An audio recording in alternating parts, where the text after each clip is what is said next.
The following program is intended for mature audiences. A democratic republic of sports. The Sportsocracy with ESPN Asheville hosts Tank Spencer and Jeremy Greene. Welcome into the Wicked Weed Studios, wickedweedbrewing.com. Drink different. I'm Jeremy Greene. This is Brian Haynes. This is the Cincinnati Bengals 3-round mock draft. I got killed for not loving everything that Cincinnati did in the offseason. Trey Hendrickson allowing Carl Lawson to walk. But they're uniquely positioned to add talent around Joe Burrow in this draft. Brian, what would you do with the 5th pick in this draft if you were the Cincinnati Bengals? Well, the Bengals need lots of help. We all know that. Offensive line is definitely something that they need to address. They gave up the third most sacks in the league, and they were the 5th worst rushing team in the entire league. They need an edge rusher. They need a cornerback. They were last in sacks, and they were 4th. They gave up the 4th most passing yards. Now, I keep hearing the same thing that I think everybody's hearing about what the number 5 pick is. I don't think I would do this, but let's see what's going to happen.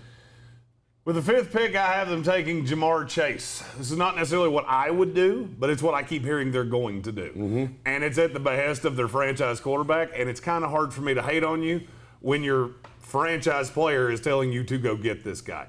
I like Ja'Marr Chase. I famously was very low on Justin Jefferson, and I was wrong. I don't really like comparing guys just because they went to the same college. Right. Ja'Marr Chase is not the same receiver. He's a find-the-football, 6-foot receiver. That kind of bothers me. I don't know how well that's going to translate in the NFL because he is so small. I mean, and he's not John Ross small, but no.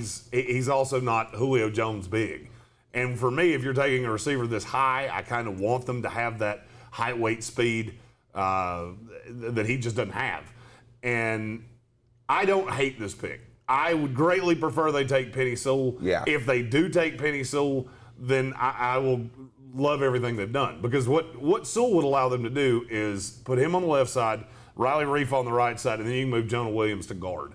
And when he came out, I said I liked him better as a guard. Cincinnati seems to be very dedicated to him playing tackle. I do think they're going to take Ja'Marr Chase at 5. And I will say that gives them a tremendous set of weapons for Joe Burrow. With T. Higgins, who they took last year, Tyler Boyd in the slot, and Auden Tate as a red zone threat as your 4th receiver. That's as good of a set of receivers as any team in the NFL has. Yeah, absolutely. I mean, Ja'Marr Chase he's a great wide receiver, but he is marginal on his route running.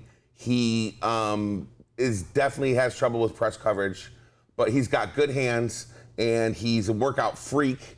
And I just think that this is just more of a Joe Burrow pick, and again, like you said, that's just when your franchise quarterback wants somebody, you show them some love and you go get them. With their 2nd pick at 36 overall, I have them taking Alex Leatherwood, the offensive lineman from Alabama. This is a guy that's been knocked a lot because some teams view him as a right tackle, some view him as a guard, none view him as a left tackle. I don't think anybody ever thought he was a left tackle. This is what happens with draft-eligible prospects is that we see them play something in college and everybody falls in love with the idea of them doing it. He's too damn big and not agile enough to be a left tackle in the NFL. That doesn't mean he can't be a good player in the NFL. Right. I think he would be a tremendous guard. I think he would be a good right tackle. If you wanted to put Riley Reef on the left side for a year, see how that works out, put Jonah Williams at guard. That's personally what I would do. But even if you play Williams and Reef at tackle and slide Leatherwood in at guard, this is certainly going to help your ability to run the ball because this is one of the best run-blocking linemen in this draft. Yeah, absolutely. Again, if you're going to draft Chase at number with your 1st pick, your 2nd pick, you got to address his offensive line. He's an Outland Trophy winner, 1st-team All-American. He's really good at zone and screen blocking. I think they're going to utilize that, let Joe Mixon try to get out there. They got to get Joe Mixon going for this team to take a next level, and that will help out Joe Burrow tremendously. He does have a little bit of slow feet, but he is a big guy. I agree with you. I think he can excel as soon as you find him the position he needs. I think this team's, if they can fix a couple pieces on the offensive line, I think this team is close to being pretty good on offense. The defense is a work in progress, but that's the way it goes. You still have a quarterback on a rookie deal. Speaking of the defense, their third pick, I have them taking Joe Tryon. This is a very lengthy edge rusher from Washington. Very long guy. He's a bull rush kind of lineman. The thing that I can't wrap my head around about Joe Tryon is that there's a lot of less than ideal tape on him. The good's really good. And this is a bit of a projection, and that's why I have him in the third round where some people have him in the beginning of the second. Mm-hmm. I don't think he's going to go that high because the more you watch tape on him, the more you see this is a guy that needs to be in a rotation. This is not a three-down player. This is not fixing everything on the edge immediately. That being said, in short bursts and as a situational guy, I think he can be a very valuable asset to the Bengals. Yeah, he's had limited amount of starting experience. He didn't play much. He did opt out, and he's long and athletic, and he's extremely good versus the run. He does seem a bit unsure when he is rushing the passer. On what he does, he seems to get lost a little bit. But he could be, like you said, a little bit of a project. He could use a little bit more mass to him. He's around 260, but he is long and athletic, and maybe this can work out for him. In spite of the fact that I've had negatives on all three of these picks, this would still be a very highly graded draft for me from the Cincinnati Bengals.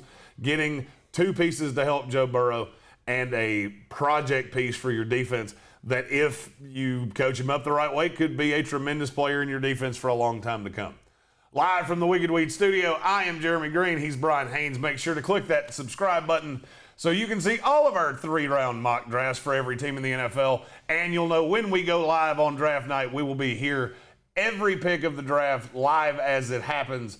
All of it brought to you by Wicked Weed Brewing, wickedweedbrewing.com. Drink different.